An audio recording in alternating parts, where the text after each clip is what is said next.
Hello, I'm Zach Beever. Today we're talking about foraging. Well, foraging is a great way of getting food because not only it provides you with food, it can provide you with materials and medicine. To level foraging, all you have to do is forage, and when you receive items, you also receive XP. You can also watch the TV in the early game. It is possible to get more than 2 levels without books. Foraging can be done in forests and deep forests. Just right click on the grass and select forage. The 100% next to it means how many more resources are left. When they get depleted, you will have to wait approximately half a day for it to replenish. The action of foraging takes 15 seconds to finish, but you will receive items at any time during that period. As you see in the panel, you can forage for different resources. But don't get this confused. If you only forage for materials, for example, the zone will still deplete and will go to 0% even though you have not foraged for any other resource types. These resource types are materials, mushrooms, berries, animals, fish bait and medicinal plants. Medicinal plants are probably great for you. This can be only foraged if you obtain the Herbalist magazine or pick up the Herbalist trait. There are a few traits and jobs that provide you with foraging, but I do not suggest you picking foraging as your starting skill because it is not needed in the early game and it is not that hard to gain XP for. Materials are things like tree branches, stones and twigs. Foraging for these resources does not require any skill to obtain. Foraging for materials is good for leveling and you will find them at any level, but finding any edible food does give more XP. Berries can be obtained at level 0, but you will only find the weaker ones and one of them will also be poisonous. So do not risk eating berries yet because you might get sick and also die. Animals, fish bait and mushrooms can only be found later after level 2 foraging.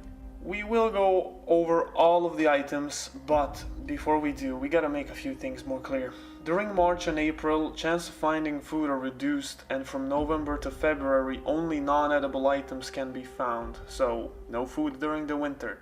You have to stockpile.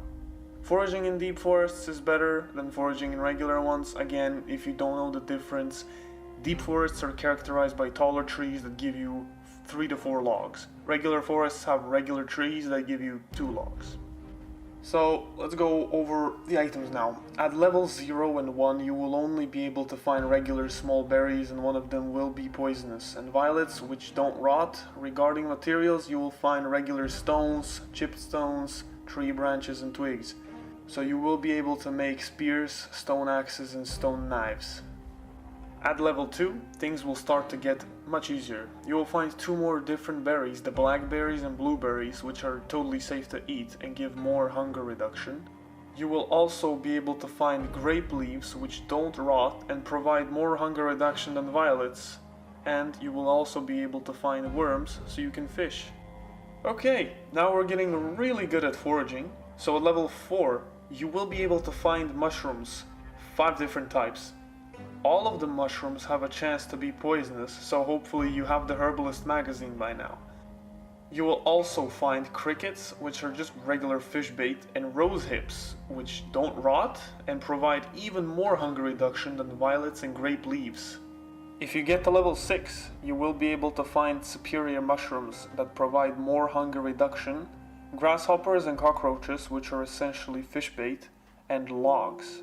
I mean, you probably have access by now, but at level 6 you can forage logs.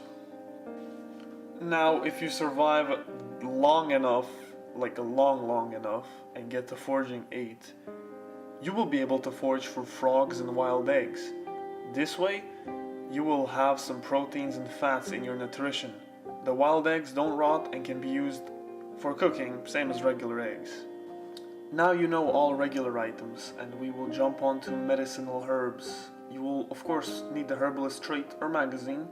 There are 7 medicinal herbs in the game at this moment. Some of them require mortal and pestle in order to be used. Also, none of them rot over time. We will briefly go over them. The black sage provides mild pain relief and requires to be eaten.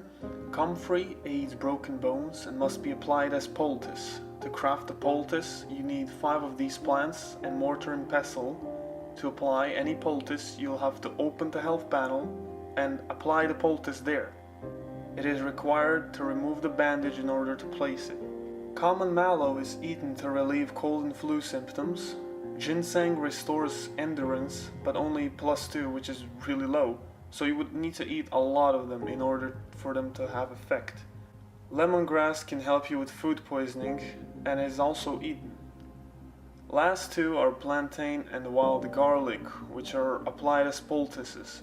Plantain poultice will help your wounds heal faster, and wild garlic will fight infections.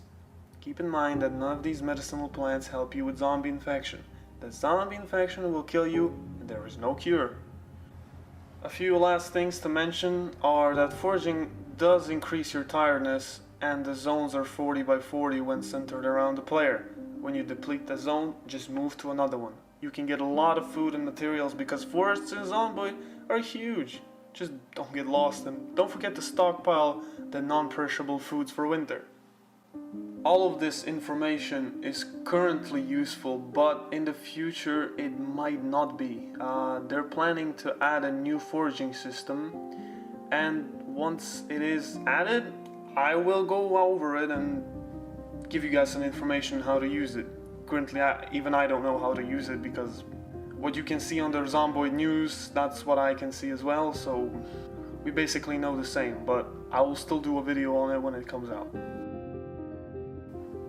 Now it's time, yep, you guessed it, for the tip of the video. If you only forage for materials and farm a lot of tree branches, you will be able to economically dispatch a huge number of zombies just by using spears. Just make sure to pack a bag full of them because they break easily. It is definitely worth it, because spears often one-shot zombies. All you gotta do is not fight more than 3 of them at the same time. But if you're more experienced, then knock yourself out. I hope you enjoyed and learned something new. Thank you for staying until the end, and I will see you all in the next video.